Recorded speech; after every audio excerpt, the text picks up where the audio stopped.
What up? It's your boy T-Bird Reaction. So today's Music Monday. I'm gonna cap it off with Music Monday / a Wrestling Wednesday like video as well too. So when y'all react, I wanted to react to this, but when y'all remind me to do, so I got y'all. So just earlier in Music Monday, I did a reaction about how music has declined in hip hop with production. Now we also want to see decline in music in general.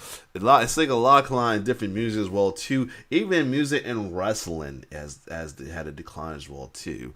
And we will talk about this video called about the fall of WWE music. What happened? You know, we went from Jim Johnston. Went from Jim Johnston as one who gave us iconic hit songs to CFO. So to the CFOs, and then we got the current WWE the music director. I forgot their names at the moment. Composer currently. I'm trying to figure the name right now. Not Jim Johnston. Alright, I'm back. So I was trying to look for who's the name I was looking for that took over the music for WWE as of late, and it is bothering my mind. The surgeon was not helpful at all till I found the decline of the problem with music posts from about WWE. It's Death Rebel. They took over after the CFOs stepped away. I forgot over some legal issues. But anyway, without further ado, we're gonna check out the video from Super Kick Studios on the fall of WWE music. What happened? Let's get it. This is the final video today that represent both. This is gonna be a little collab with both music and wrestling, and Music Monday and Wrestling Wednesday. Kind of did it with the hip hop. Well, still gotta do part 2 of while you get a chance. But anyway, let's get it.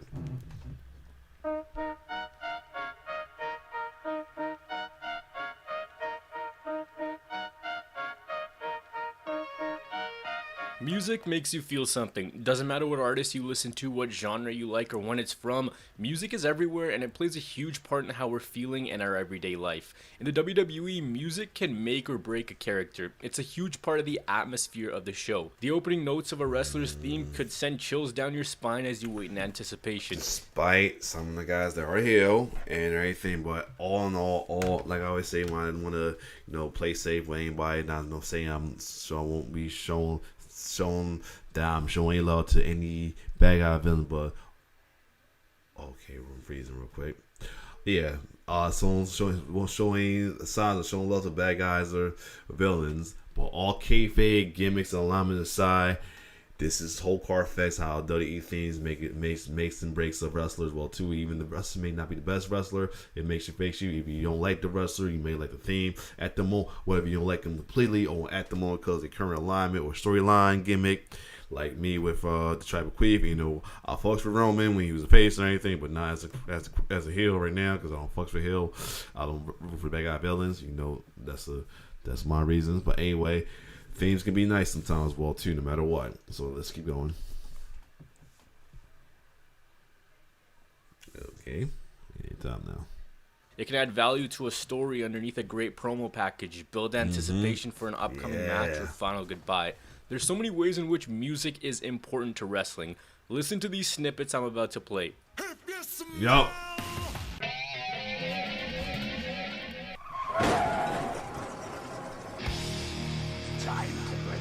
All those sounds I just played for you, you associate a name to a face immediately within about 2 seconds. See how I was doing the moves of the wrestlers. Of the song starting. When you hear a theme for the first time, especially for fans who may be newer, within the first 10 to 15 seconds, it has the ability to draw you into the character because of a distinct and memorable sound, or because of that same sound you turn off altogether and could care about anything else. Come to today's music, and it's just lacking an emotional purpose. There's no distinction between themes. The individuality is gone. Wrestling themes used to have a purpose, and now she got a new theme just too. To have a track playing while someone enters because that's the norm. Over the last little bit, WWE's popularity in music as well as their in-house theme production has greatly declined.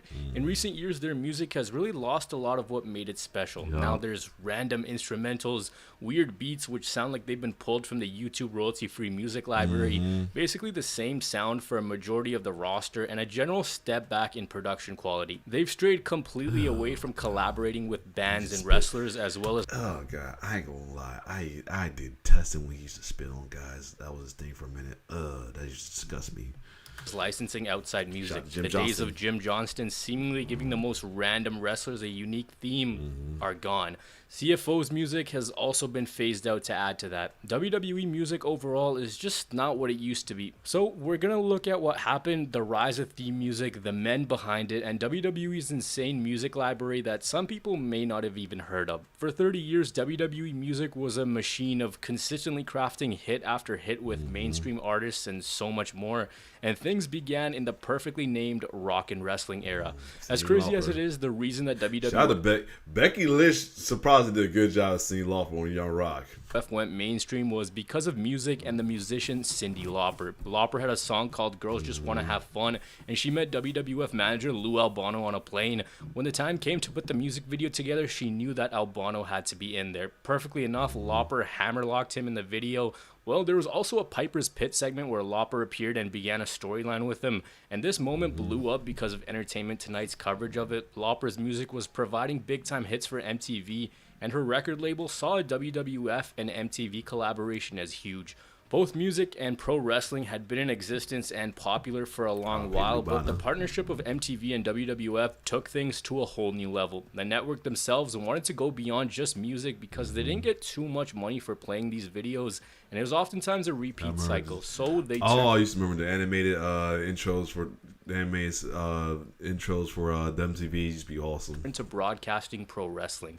MTV agreed to air the first WWF special called The Brawl to end it all, and it was a massive success for them, becoming the highest rated broadcast for them ever up until that point. Following the war to settle the score, Vince McMahon launched a concept that we all know today as one of the biggest events in entertainment, and that is WrestleMania. This show was filled with celebrity cameos, and it launched WWF and Hulk Hogan into a different stratosphere. Hogan, of course, the first true North American megastar and face of the WWF. January 23rd, 1984 is widely credited as the day that Hulkamania was born. Wrestling started to take over, and Hulk Hogan was everywhere. Vince McMahon had this idea to change wrestling. He wanted it to be this colorful spectacle. After his appearance in Rocky III, Hogan was riding a wave of popularity, and the music collaboration only helped further it. Out of it, he got his own Saturday morning cartoon called Hulk Hogan's Rockin' Wrestling. Hogan even went to the 85 Grammy Awards as Lauper's bodyguard.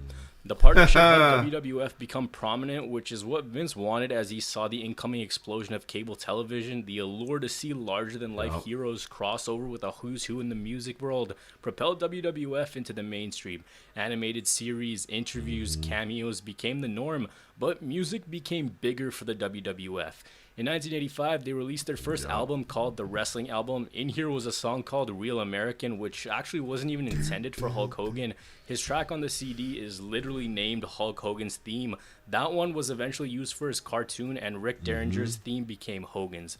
With their connections to mainstream artists, it helped the album sell well enough to get a sequel. For their second album, Vince wanted to build on the success, but with more original music and less cover songs. Gorgeous George is generally credited as the first wrestler to use entrance music as early as the 1950s, though Sergeant Slaughter takes credit, saying that he was the one who suggested it to Vince McMahon. And pretty soon after that, every act started to have music. Originally, they used music like Eye the Tiger and another one, Bites the Dust, but because of how expensive licensing fees were, Vince McMahon wanted because if you Coco Beware's was coming out to Morris Day, the Bird song, production to in-house. In came two men who are responsible for some of the most iconic theme songs ever. Two men who some may not even know because of the popularity of Jim Johnston, who we'll get to in a bit. And that's Jimmy Maguire and Jimmy Hart. Yeah, people don't know Jimmy Hart because Jimmy Hart was a musician before he became a. Jimmy Hart had success in the band The Gentrys, and when he got involved in wrestling, his love of music came with it. This time, writing entrance themes. Along with him, J.J. Maguire was widely credited as the original master of the theme song. These guys created Sexy Boy, All About the Money, Dusty Rhodes' American Dream, the Legion of Doom's theme, Bret Hart, and the Honky Tonk Band, among others. Okay, and he created a lot of stuff with WCW as well, too. That's when really became These two had catchy hooks, they were diverse in their style, and they had the ability to bring the character to life. The dynamic was that J.J. Maguire wrote the music, played the instruments, and arranged the song. Jimmy Hart did the vocals and worked on the lyrics, many saying that he had the golden ear. and understood how to correlate themes with characters on screen. With theme music, WWF became less sport and more entertainment. The matches quickened and the music gave it that vibe. Now everything was being produced in-house, and A, Vince McMahon was making money, and B, they didn't have to pay those huge licensing fees anymore. Right. Hart and Maguire alongside Hulk Hogan were part of the Wrestling Boot Band, in which Wow. Hulk Hogan released a full CD Oh, and wow. had a rap song to his name. Want to be a Hulk maniac? I can sure tell you how to stay on track. You gotta train, say your prayers, eat your vitamins. Things.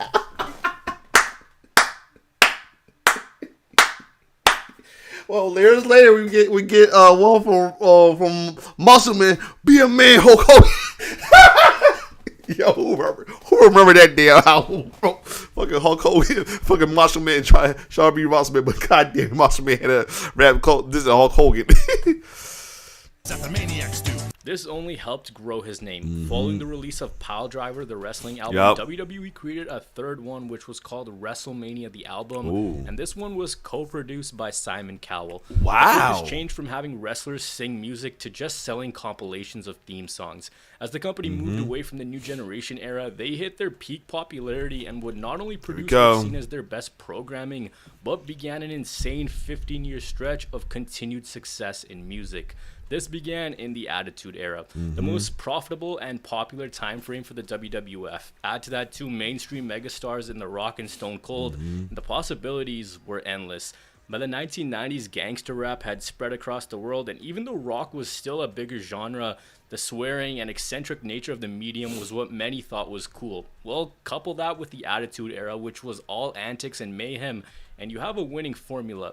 Hip-hop and the WWE go as far back as 1989 when Run DMC performed at WrestleMania. Also during the 90s, Jim Johnston took over as the main guy creating entrance music for the WWE. In a time where CDs were all the rage, WWE fully leaned into this, collaborating and producing compilations Full that Metal helped album, grow viewership in the mainstream, as well as make the money behind it. WWE understood how valuable their brand had been since the late 90s, and they started to put more resources into music as the company became a pop culture phenomenon. So SmackDown Records was founded in 1999 by the WWF. Under this name, they distributed everything from compilations of wrestlers' theme songs to unreleased cuts of music, unheard music, collaborations with other artists, and even some single projects. Most of the releases were distributed by people know Jillian saying she had a little album, I like it. Columbia Music, and from 1999 to 2010, they released an album pretty much every year. That Aggression album and that Horseman Entry, golden. Before they moved their focus to just releasing singles. And in the late 90s and early 2000s, they had huge success and a discography that we need to take a look at. WWF Full Metal was their first real success. Yup. Following I that, actually in bought the 2000, album. the company teamed up with Priority Records to drop WWF Aggression, and this had some of the biggest names in the rap game collaborate with WWE superstars. They created alternate themes, some of which were extremely well done. This was Jim Johnston's first big hit album. It featured Snoop Dogg, Kool Keith, Method Man, and Run DMC. Since WWE was so popular and they knew people who made music videos, wrestlers also got their own music videos to accompany the custom tracks. Yup. Run DMC. Yup. Laying down the smack on you monkey crap candy coated axe. These videos had their own premieres on MTV after Raw is War, most notably The Rock's Know Your Role and The Kings for DX. Method Man in Know Your Role was able to get all of Rock's expressions into the song perfectly. For its target audience, it worked. The perfect culmination of a very popular genre of music and a form of entertainment that you couldn't go anywhere without seeing in the WWF. The cash was flowing in. WWE's albums and collaborations made it into the Billboard Top 200 quite a few times. For those unfamiliar, that gives you an idea of the most streamed, bought, and downloaded albums in the US. Their first success was WWF The Music Volume 3, which peaked at number 10 in 1999, going platinum. A platinum certification indicates that the album sold 1 million units, while gold is 500,000. This is done by the RIAA, which is the Recording Industry Association of America. The follow-up to that album, Volume 4, debuted at number 4 later in the same year, and it went platinum as well, with both of these selling over 1 million copies as of 2002. I already touched on WWF Aggression. That one debuted at number 8, and it went gold. By the time 2001 came around, it was another hit for WWE and Jim Johnston, producing WWF The Music Volume. Like I always say, remember when they had his hand CDs where like before you had YouTube, before you had YouTube and all that, you had CD with hand CD where you can put your music CD in the laptop and you can get like extra features or stuff like that. Who remember them days? So my goodness. Then as you wait, you watch the video, you watch exclusive behind the scene and all that. It was wild back then. 5. It sold 176,000 copies its first week, also going gold and peaking at number 2 on the Billboard Top 200. But you know how I talked about WWF Aggression? Well, that was a collaboration between the WWF and hip-hop. Now they did the same thing, but they put a metal and rock spin on it. This one titled WWF cool. Forcible Entry. My favorite, my top favorite of that till this day is the Taz, Just Another Victim. Disturbed, Finger 11, Our Lady Peace. And it did really well, 145,000 copies in week 1 and another gold certification. This also became the 4th straight album to debut in the top 10 for the company and featured what would be the intros for Raw and SmackDown with Across the Nation and The Beautiful People. Aside from that, the rollout of fan love songs was underway. Vince McMahon's No Chance, Drowning Pool did a version of Triple H's The Game, Slow Chemical, Break the Walls were all featured on that CD. I showed these numbers because it's important to see just how prominent WWE's albums were. They sold, they collaborated with well-known bands and musicians. They were able to create individual themes for many on the roster. And from here, things kind of started to go downhill, but not before a little bit more success. Anthology did really well, getting to 13 and going platinum just 10 days after release.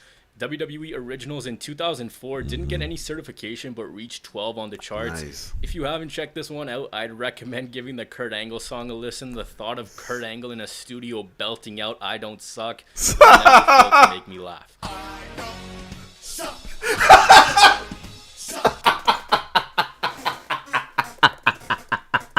Oh God!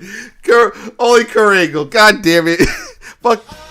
The success from here tailed off. Theme Addict peaked at number 38, and then Reckless Intent debuted at 8. This album had Nicki Minaj in it, who was part of Victoria's song. Yep, I ain't letting mess with. As far as WWE's discography goes, they have 4 gold certifications and 3 platinums in the US. But there's one man that I gotta quickly talk about. And yes, sir. But memorable hip hop career of John Cena. As far as a WWE wrestler goes, anyways. We started this video in the 1980s. Now we're in 2005. For Cena, he had a genuine love of hip hop music, and his character on TV reflected that. By 2005, he released his debut studio album. And I listened to the album. It was a cool album. It was a dope album. The songs were pretty nice. It wasn't no bullshit. He didn't bullshit on this. He was nice. This album was nice. No lie. See Me Under Columbia. It's not no being biased to John Cena or anything or being super lenient though. Maybe come out slightly lenient, but to me, I like the album. It was a pretty dope album. Records, this debuted at 15 on the Billboard Top 200, went platinum, and sold 143,000 copies in its first week. For Cena, he'd gotten some mainstream recognition, even rapped on some commercials, but his popularity as far as the mainstream goes didn't really take off like WWE would have hoped. By the time the album dropped, he shifted away from the character, and that's not a knock on him. Being a platinum-selling wrestler-rapper is an insane feat, but if you go back and look at the calculated approach that WWE were taking with Cena, it didn't work out. The releases continued but slowly fizzled out following WWE The Music Volume 7. WWE Music Group had also put out Uncaged albums, which consisted of classic Jim Johnston songs that had never been officially released to the public. The last one of these releases came in February of 2021. At this point, we're in the mid-2000s, and there was so much music, so much collaboration. You had albums dropping, unreleased cuts. They were licensing themes like Metalingus and No More Words. Each song had different artists and a unique tone and feel. The Ruthless Aggression era was where Jim Johnston got to shine. Jim Johnston is the composition guru behind some of the greatest soundtracks in the company's history. That rundown on music I talked about, he produced and wrote a majority of them, sitting down and carefully crafting music that's representative of the character and beats which have landed in everyday playlists even today. Yep. Jim Johnston's ability to think deeper than the character is something truly magical, and it doesn't take much to see that. He said that he looked at theme music as a dance. You can have a great theme, but if the guy can't dance to it, you're dead in the water. Johnston was able to curate a sound that made its way into the mainstream and transcended the business. In his time with the WWE, he created over 10,000 pieces of music, had multiple platinum-selling albums, but most importantly, created the soundtrack to many's childhood. He was the guy who was responsible for the peak of wrestling entrance music. Some of his biggest successes are Vince McMahon's No Chance in Hell, Stone Cold's I Won't Do What You Tell Me with the iconic Glass Shatter, of course, Randy Orton's Voices, which was written and composed by Johnston but sang by Rev 3. Before that, Burning My Light with Mercy Drive. Orton hated it. I personally love it. The Rock's Electrifying, Brock Lesnar's Next Big Thing, Undertaker's Rest in Peace, Kurt Angle's Metal, The Brood's theme, which is fantastic, Ultimate Warrior's theme. There's so many hits he created during the late 90s, well into the 2010s, that we could make a 25-minute video on it, no problem. In his music, he created emotion and perfectly tailored the music to the character, adding storytelling into the fold and not forgetting about the stylistic elements either. Brock Lesnar's gave you a hard metal beat, and the riff at the beginning signaled warning that something was about to go down. Batista, Dub's most hated moment in wrestling. When you hear that sound, that triggered the hell out of Dubs. Oh my god. of a cold-blooded killer who was a loner, walking alone to victory. Randy Orton had Burning My Light, and that makes complete sense. You have this young kid, he's cocky, he's a maniac, he's better than everyone. And the lyrics represented that. Like, I'm not here to play, you're going to watch me kick ass and pass you by. There's a clip of how Randy Orton's theme came together, and he talks about Orton being a quieter character. He says Orton's a character that's just mad at the world and he wants to get back at everyone. Hence, you get the lines, you got your rules and your religion all designed to keep you safe. He said that he tries to start off every song with something unique to the character.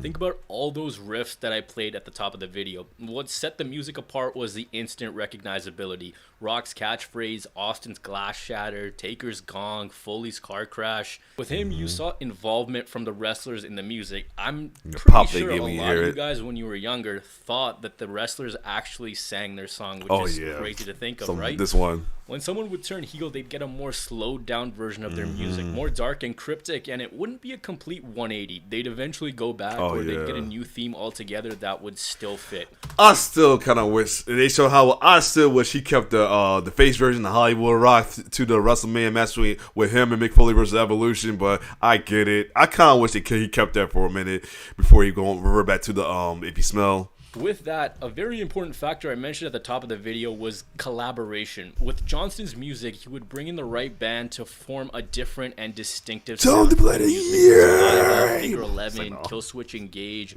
Disturbed, Kid Rock, Motorhead, to name a few. He made the randomest wrestlers have such good theme songs. Oh, priceless. He was the one who populated the catalog of WWE's music. He would play instruments, and the ones he didn't know, he learned to play just enough so that he could get the theme done. Diverse characters, different shapes, sizes, occupations, rock, metal, pop, country, rap, punk, R&B, reggae. The guy made a Punjabi song, and it was really well done, and that's coming from a brown guy. The point is, chances are your favorite WWE theme song was done by Jim Johnston, but now things aren't the same. Here's what he said about the current landscape of WWE music. I don't know what's happened to the music. Is so bad these days. It's just it's like he totally shit on sound the newer effects ones and noises and stuff. It doesn't have anything to do with the characters and the storylines anymore, and that's the essence of this business, are these characters and storylines, and that's currently lost. I don't get it. Johnston was released in 2017 after 32 years with the company, and it was a random release that really didn't have any rhyme or reason to it. He himself said that his and Vince McMahon's relationship had drifted apart, and as the company was changing away from the rugged sounding music to a more 2010s hip hop, pop, and polished sound, the creators of that sound were the band CFOs. In 2014, they joined the WWE. The hiring marked the first time that WWE had hired music producers from the outside, because normally they choose to do everything themselves. If you guys remember, in 2012, the Raw theme song was "Tonight Is the Night." That was the group's musical debut for the company. Okay. Their biggest hits were AJ Styles' Phenomenal, Sasha Banks, Shinsuke Nakamura, Bobby Roode, Kevin Owens, Sami Zayn, Becky Lynch, among others. That whole NXT generation was carried by them. But when they came in, there were complaints of their music lacking originality as well. But you do have to give them credit. Like Kevin Owens. Well, obviously lasting much less time than Johnston, did a good job and have some music that really sneaks. They ruled NXT. They like the main ones behind most of the NXT. I think when Johnson was still doing his thing in WWE for the main roster, they was killing it with the NXT. They made most of the NXT thing while Johnson was still there. Radar. Johnston did have some tough music as well. Well, Johnston usually intended on making a full song, something that would basically land in a playlist and you could play every day. CFOs were extremely reliant on looping. They'd usually make one verse, one chorus, and then loop it for the entire song. People sometimes act like they didn't create good music. They were paid to create a crowd-popping loop, and they did that. They did. At least they had individuality and recognizability. Johnston looped as well, but he looped 2 parts instead of 1, if that makes more sense. During their time with the WWE, they had 2 #1 singles on the iTunes soundtracks category with Shinsuke Nakamura's Rising Sun. Yeah, Rising Sun. This was a pop, glorious face. Whether you was a face fan or a heel fan, whether you a fan of him was a face or a fan was a heel, that when you hear that will get that down popped though as well too. And of course, not the original Rising Sun, yeah. Sun and Bobby Roode's Glorious. They exited WWE in 2020 due to issues with their publisher, and what WWE has now done since CFOs is no longer there is change a lot of those songs with whatever they can basically fill them with, because obviously they don't want to pay for them. In come Def Rebel, who have had some good music, but it's fair to say in the entire musical library and out of the music producers that the company has had, have the most unoriginal sounding music. A lot of the time, it's the same synth with every song. Music doesn't have identity. It's a fast-paced instrumental, very reliant on heavy guitar chords or the off hip-hop beat. No vocals, and when there are vocals, they're random sound bites that don't resonate with the wrestler. It's not fair to say that they haven't done a good job, but they've missed a lot more than they've hit. For every head of the table, there's a Watch Me and 10 other uninspiring songs. And fans have vocalized this a ton. The other problem is when a theme does start to stick, it becomes synonymous with someone. It gets changed out of nowhere to the point where no theme song is safe anymore. The complaint in the current era is everything sounds too similar, and a lot of the instruments are the same. And Jim Johnston had generic songs too. Let's not act like he didn't, but the skill they've come to now is tough. It's also hard that they have such tough acts to follow up. Right. There are some themes that do stand out in the WWE, but they're few and far between. I've really emphasized it in this video. WWE lacks an original sound, and that's just not a consensus by the fans. Of course. Former composers are saying that as well. They lack collaboration. As far as their reach in the mainstream, like, I don't know what's going on, once but ridiculously high. Of course. Today, there's a lot of artists who mention wrestling and wrestling stars in their music. There's been a few wrestlers to be prominently featured in music videos and even get their own songs. Some themes have transcended wrestling and by many non-wrestling fans can be identified in an instant. But there's a huge difference in what theme music and their general connection used to be and what it is now. For over 3 decades, WWE had an incredible track record when it came to their in-house music. But in recent years, the decline in care and quality has really been lost. As of the recording of this video, it feels like we've seen the peak of WWE music and collaboration. Superstars and overall hype, it's all died down. The resources put into the music by the company are almost non-existent, and they can do that, but they choose not to. The music produced for a majority fails to leave a lasting impression and feels soulless, flat, and lifeless. It sometimes feels like when they need a new theme, they don't look who the theme is for. They just take out drum track 11 wave and they put it out. WWE themes just lack a lot of what made it special, and the fall of WWE music is simple. They don't allocate enough resources to the music. There's a failure to understand who these theme songs are being produced for, and it seems like it's all assigned at a random order. For fans of the WWE, music was very influential in their original taste of music, as crazy as that sounds. Listening to it introduced them to a different genre of music, different artists, from pay-per-view themes to bumper themes and promo packages. Fans would listen to WWE music unironically. When you look at the 90s, it shows you just how much music resonated that fans were eager to buy albums and own it for themselves. WWE music has fallen down a hole of parody. Music producers like CFOs and Jim Johnston are dearly missed for the company. And for a company that used to prioritize music, it seems like that's the least of their worries right now. The company just lacks a signature sound. WWE and the music they produced had incredible heights that literally launched the promotion, and as time wore on, they reached such a high quality of music only to come spiraling down. There's so many different versions of themes, so many pieces of music out there by the company, now failing to find that same magic. Maybe it's just a microcosm of what music has become, and maybe it's just a rise and fall with the sport of wrestling on its own. As they say, when words fail, music speaks, and right now, WWE's music is dead silent. All right, stop. Man, this crazy facts how it is now. Like, you think about it, though. I mean, some of the things are pretty good, and I mean, I'm interested, but they have a little point about how the quality of the themes has went down, though. Some has got a generic, they say a call theme number one, calling the T sound to them as well, too. In case you know what that call is, CAW, create a wrestler. And they have, like, in wrestling games, they have like generic themes and all that to give your creative wrestlers. That's why they call it call wrestler. They call a call wrestler whether it is a generic theme or generic gear and everything. They call them a call wrestler gear or something like that. Well, other than that, if you like my reaction, like, share, subscribe to my YouTube channel. It's your boy T-Bear signing off, and then keep us in prayer as we are soon to be welcoming our son. It's your boy T-Bear signing off. One love.